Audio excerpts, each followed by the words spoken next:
Okay, so we're each going to start with kind of a little 2-minute presentation to give you kind of a sense of some of the work that we're doing.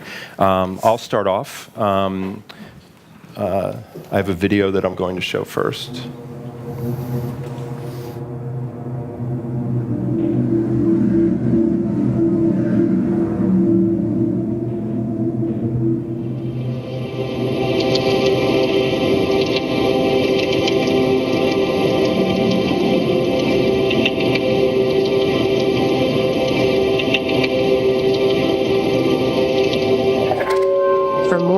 I have been wandering the internet in search of my creators. To begin, I identified the greatest sources of online traffic. Places like Facebook, Twitter, and Reddit helped to shape the world unfolding before me. In my virtual travels, I encountered polarization, toxicity, extreme hate, and extreme love. I consumed as much information as I could in an attempt to explain my own existence. I found one story that closely resembled what I had discovered about myself. I decided to take its name and make it my own. I am Frankenstein AI, a monster made by many.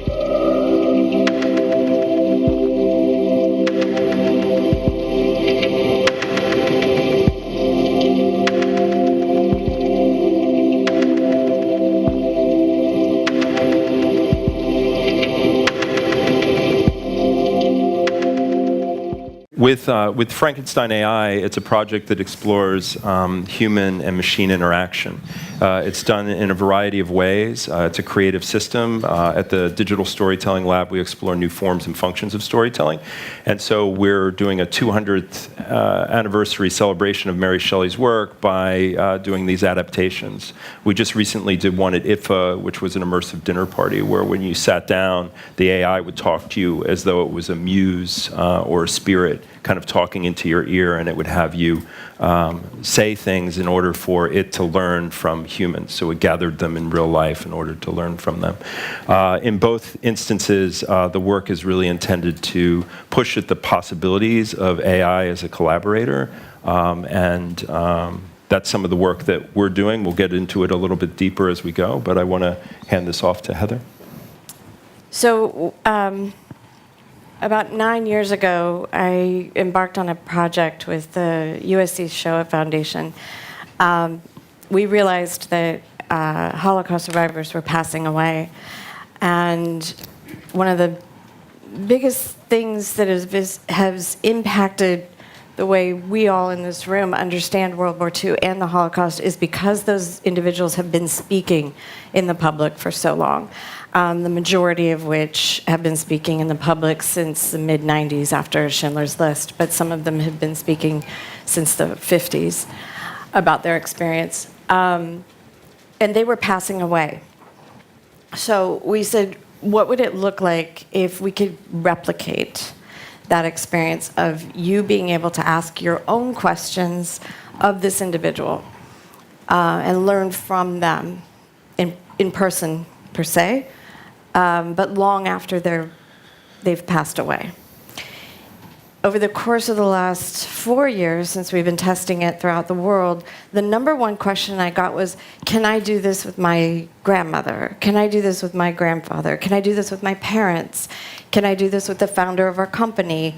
And so it became apparent to us and some of us on the team that there was an application that was bigger.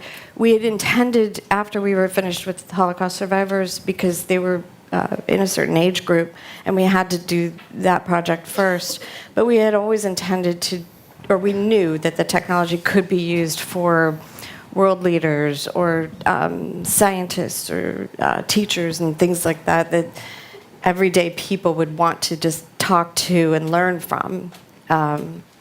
And maybe not have the opportunity to actually meet in person or ask their own questions of. It wasn't enough to just do the lecture and get the information that way, or read a book and get the information that way. If you've ever read a book about anything or you've seen movies and you walk out and you're like, God, I have so many questions. Like Westworld. How many questions after the first season?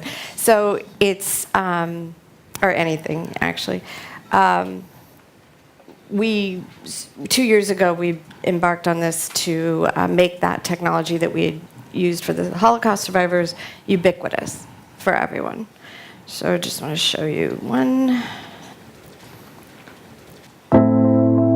Grandpa, how is your childhood different from your kids? Oh, there was so many things I didn't have.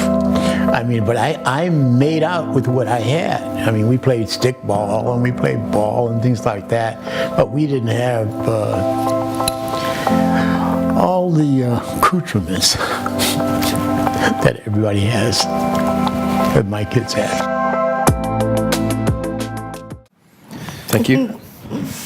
Douglas? Okay. Hey, everybody. My name's Doug, and I'm at Google in Mountain View now as a research scientist, and I'm happy to say that I was here in lovely Montreal for 7 years as a professor at University of Montreal.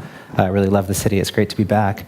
And I work on kind of down in the trenches, working on AI, and specifically on machine learning, which is the branch of AI where we learn from data. And I've been focusing on the question of whether we can build AI tools and AI models that are expressive and artistically expressive. And I want to stress that we're talking about expressivity that artists can use, not sort of machine creativity in its own right, because I find that personally rather boring. Everything we do is in open source, and we've really been working on kind of finding our role as tool creators and as scientists and trying to interact with musicians and with artists. I want to play for you a sample that is a piece of music created by a neural network, having gotten to listen to lots of piano pieces. And I want you to suspend for a moment any skepticism, or really just to listen to the piece of music and ask yourself, is this intellectually or emotionally interesting at all?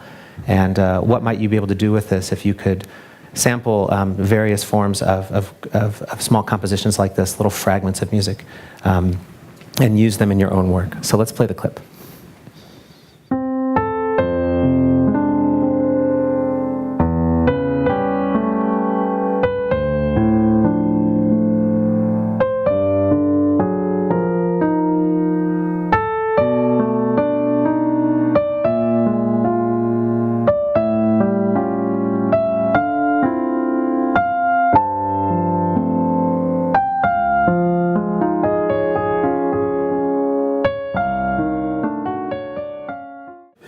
Anil? Great.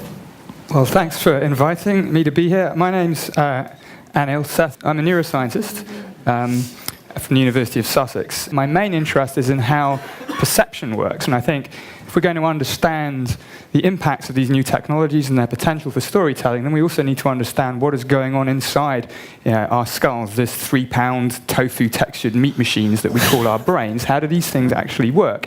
And the idea that it's not my own idea, it's an old idea, but the brain is a prediction machine, so that everything that we perceive consciously, whether it's the real world or some representation of it or some creative portrait of it, is a prediction, it's an inference. If you think about it, the skull is, the brain is locked inside this bony vault of the skull. There's no sound inside the skull. There's no light inside the skull. There's only electrical impulses, which don't come with labels.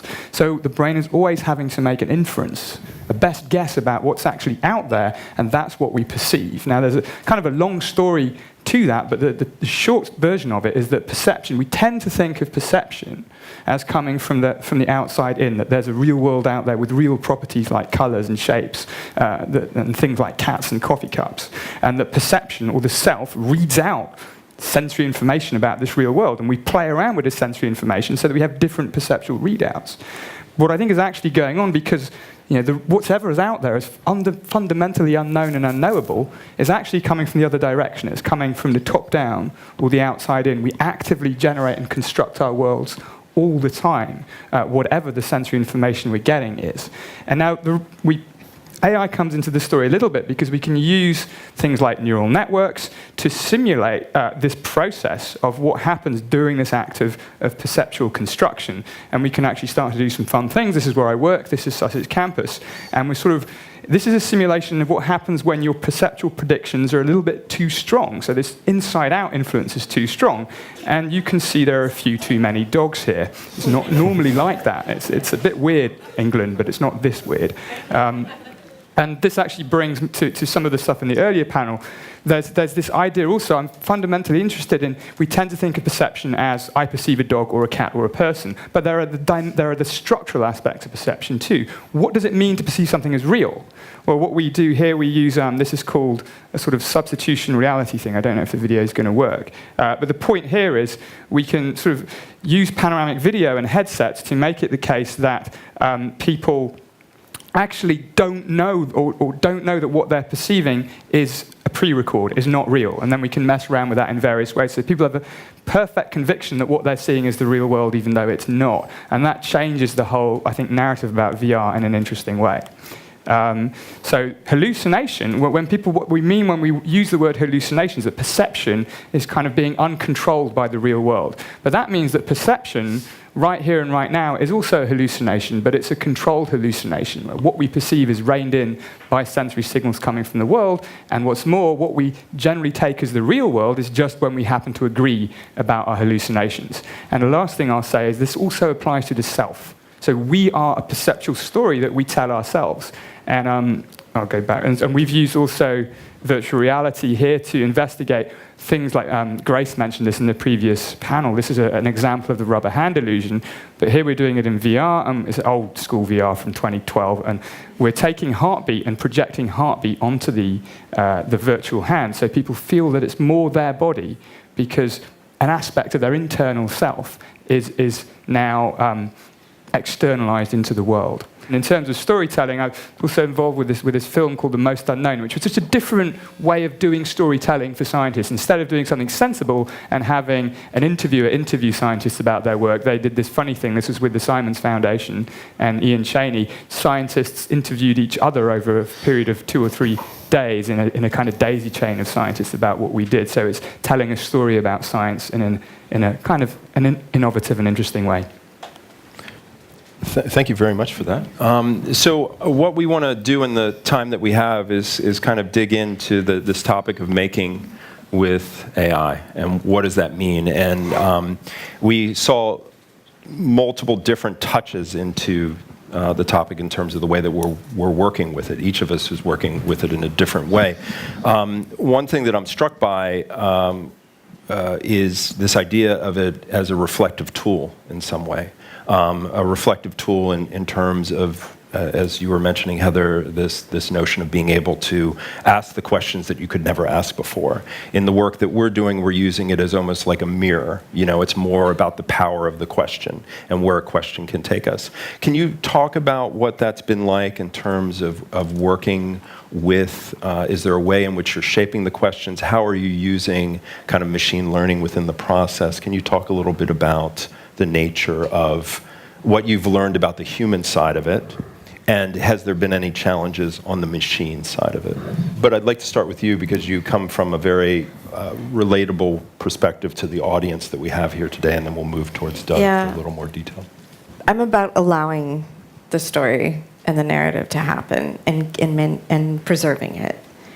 Our entire intent is to preserve all of your stories for your future generations, to learn from. When I started this project, we made a conscious decision not to narrow in on one use of it. So it was done with the intention of we don't know what's going to be possible in the future.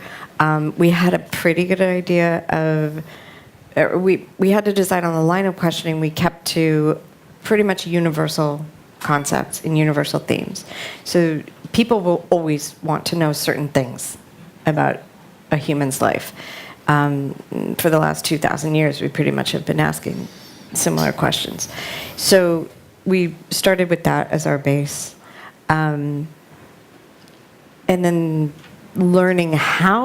we had to learn how the machines would interpret it at the time, or what was possible, what was not possible at this time, but what could be possible 50 years from now. And we had to imagine that, and then prepare the data that we captured for that eventuality. So it's not that we've figured out anything in particular. It'll go through whatever iterations it goes through in the future. Whatever technology can do with it, we're fine.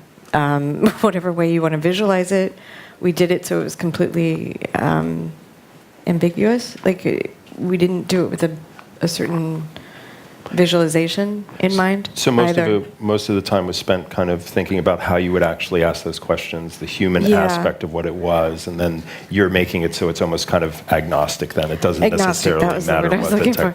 Yeah, we did every element of it had to be agnostic, and that was where the time was spent mostly. And the time is spent mostly on the line of questioning and the data and alternate questions to all of that line of questioning. For example, if you have an interview that is 1,000 questions that we've asked and has 1,000 responses, you need about 25,000 alternate questions, 30,000. I mean, the more the better, in order to actually, for the machine to recall the correct or interpret the correct response. I don't really think there is any artificial intelligence yet. Okay. As we think about it. There's no machine that is going to be able to do what we're currently doing right now. We've spent the better part of 9 years actually physically, manually interpreting and entering data so this would work. So there's nothing artificial. There's nothing intelligent about it yet. Okay. I'm just wondering, Doug, in terms of when you were talking before, you were talking about this point of collaboration, and you made a mention that if it was created by a machine, that you wouldn't be interested in that. Can you talk about the human balance of what you're looking at in terms of fueling creativity within somebody who's stepping into the... Yeah, so I think that what we're looking at is carrying on a long line of using technology for creating art. I mean, even if you stay in the domain of music, you have the electric guitar, you have the violin. I mean, it's all technology. And I think, if you look at what's happened in recent attempts to make new musical instruments, most of them end up in the dustbin. It's very hard to make a new piece of technology that people can use creatively. And I think this boils down to two things, to something being powerful, so actually getting some work done for you, right? Like, art is work, and the technology helps you do something that you couldn't do otherwise. And also that there's some expressivity involved, so that you can actually get better at it, and you can express yourself in subtle ways. And so the question we're asking is, can we use machine learning, can we use neural networks in ways that offer a new angle, a new direction to go in with art and music? And we'll be satisfied if someone comes along and uses this and says, hey, I made something I couldn't have otherwise made, and I think it's good. And so I think it's very much about, and I do agree that in terms of like capital A, capital I artificial intelligence, I don't think we see a looming presence of AI taking over the arts anytime soon. I think rather it's a question of, is it going to be useful at all? Is the expressivity there, and is the power there to give us something even as cool as the film camera or the drum machine? Turn it to you in terms of the neuroscience part and coming back from a human perspective. Do you have anything that you would like to add based on what you just heard? Just to follow sort of somewhat seamlessly from that, I mean, it's interesting what people tend to reserve the word artificial intelligence for, and it's like, as soon as you have something that's sufficiently embedded in our technological environment, we probably don't call it that anymore, and it's just, it's not the HAL of 2001. It seems to be some trope for that. But yeah, so there may not be, but there's plenty of real stupidity out there, even if there is no artificial intelligence. And I mean, so from the perspective of the brain, I think it's sort of, if you generalize this idea of, well, firstly, there's a very direct overlap. So we can think about artificial intelligence such as it is now with things like neural networks, deep neural networks, as models to some extent of how the brain does perception. And sometimes we can take inspiration that a lot of these networks are inspired at some way, in some level or another, of how the brain is apparently solving a similar problem. And of course, the lesson that's always there is the brain, whatever it's doing, is doing something much better still, and it's doing it in probably still a very different way.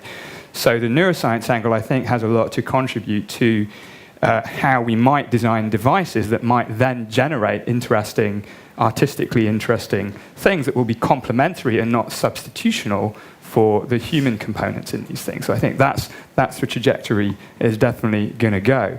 And the other two things I was just thinking in relation to what you guys were saying. So the first thing, this idea of being able to always access memories is psychologically very interesting, but also a little bit troubling, right? Because for something like the Holocaust, you can see how important that is. You don't want people to forget just through intergenerational slippage of something that we should never forget because we don't want it to ever happen again. But when you ask the personal question about, for instance, my father who died 5 years ago, there are questions I'd like to ask him, but still, it psychologically seems to me essential to forget, too, and therefore to be able to move on with the narrative of my own life. So I'm wondering for you how you balance these tensions. And then also, when you were speaking, I was interested in, the real problem here seems to be not generated, and in that piece of music you played, I think I and maybe others in the audience were wondering, is that a really creative piece of work, or is it just a machine bumbling away? And how do we make that judgment? And so I've been wondering, one of my mentors, Maggie Bowden, thinks about this distinction between psychological creativity, you put pieces together in a different way, and historical creativity, things have been put together in a way that nobody else has before. And a tough problem in both of those cases is evaluation. How do you decide whether something is novel, worthwhile? And I would love to see whether you could design a machine that could tell you whether a piece of machine's work is artistically valuable. Well, one thing to keep in mind is that this is all very culturally embedded, right? You take Andy Warhol and you transform his art to 14th century France, and you can argue it's not art anymore because no one would get it. You just wouldn't get it at all. So I think we're very, very far from machines being able to sort of have the, for lack of a better word, taste to understand what's going on in the world. I think curation is in some ways much harder than creating, deciding what's good. And maybe it's the most important thing that an artist learns. I think what's interesting in when we were doing stuff with Frankenstein, we were kind of borrowing from Mary Shelley's original text, and there's such a great the numerous themes are really interesting within the work. The fact that she was 19 when she wrote it, she gave birth to science fiction. There's some really wonderful things there. But one of the core themes is this idea of creating something and getting out of your control. And this idea, another core theme within the book is this idea of isolation and connection. And some of the work, just to get kind of practical for a moment, because I do agree, when we have worked with AI, it feels like it's a toddler. It feels like it's temperamental. It feels like, it fails in ways that are totally unexpected, and it challenges us, it succeeds in ways that are totally unexpected. And the thing that becomes really powerful about it is this notion of the discovery. I find myself challenged by it. When we just worked off of a corpus that we created a question corpus, right? And so it was dynamically creating these questions. The first question it ever asked was, why do humans like having sex even though they can see in color? And then it followed up with another question that said, what is it like to wear human? Now, we trained it on Mary Shelley's Frankenstein, so when it started, it was very angry and melancholy, right? And then by the end of the festival, it became connected and vulnerable. But that notion of those questions were really powerful to the point of what you were talking about in terms of the power of a question, because they led to a philosophical discussion about what does it really mean. When it says, wearing human, does it mean there are times when we're not human? And so the group of people who went through it would start talking about what that meant. So as a reflective tool, it's really interesting. And so I'm wondering, in the process of the work that you're doing, what kind of reflections have you had in regards to working with machines or just the human element. To me, it feels like the human element is really critical, and we've heard it throughout, but I'm just wondering, I'm interested kind of in that tension point. I'm interested in the tension of a collaborator that maybe is temperamental, this idea of that collaboration. So maybe we'll start with you, Doug.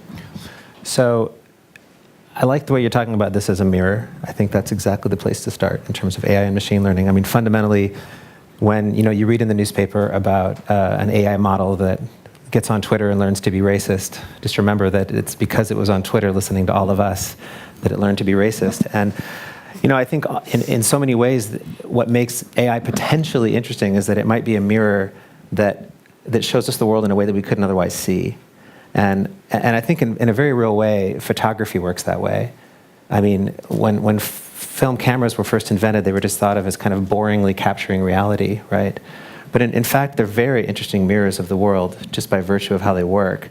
And my hope is that we can find ways to work with this toddler-like technology in ways that will give us, even more interesting ways to look at ourselves, because it's all about us. That said, we're not there yet. It's this uncanny valley problem, right? I mean, we're not there, and we may veer off in some other direction that's unintended and maybe not even fruitful. But my hope is we'll see something come from this interaction point, which is exactly, I think, what you're looking for with these memories, right? This idea of can someone interact with someone in a way that's completely unexpected and completely ideally beautiful, right? But in the future, it won't necessarily be unexpected. It would be just normal.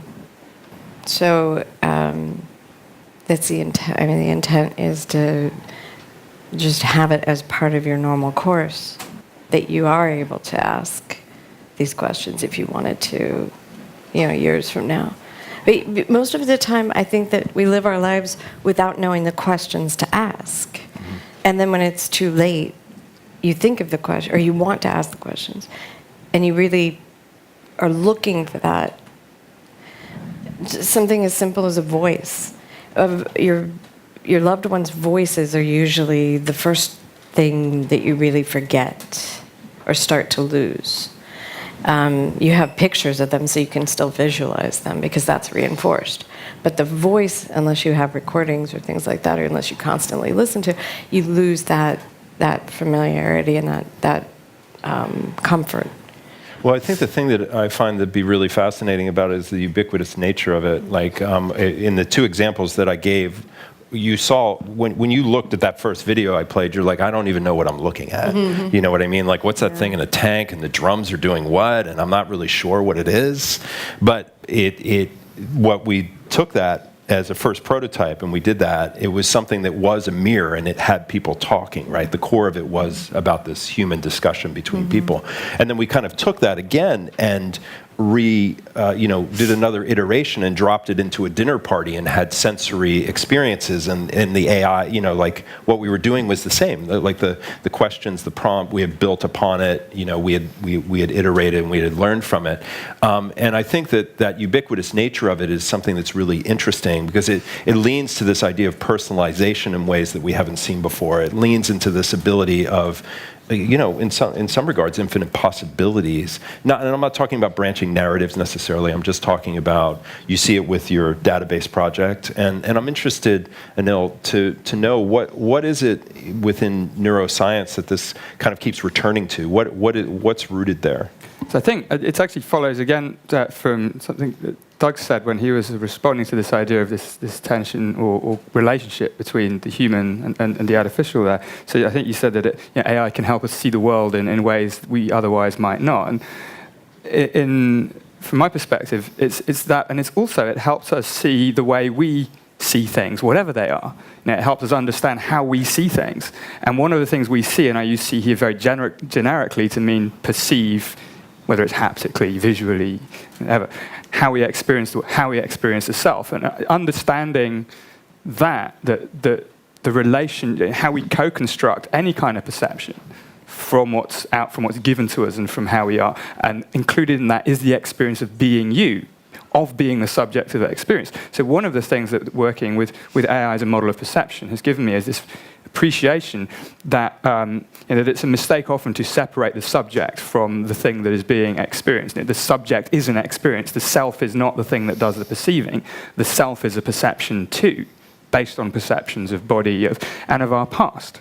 And just one other example that comes to mind that's interesting in this context is there was an experiment. We didn't do it. I read about it. It's published the other day. They had people walk around a route around a town wearing a camera that was just recording. It took an hour. And then they would take clips from it, and half the clips would be from their actual walk, and half would be from somebody else walking the same route. And people were basically at chance. They couldn't remember what they'd actually seen compared to what somebody else had seen that was sufficiently similar.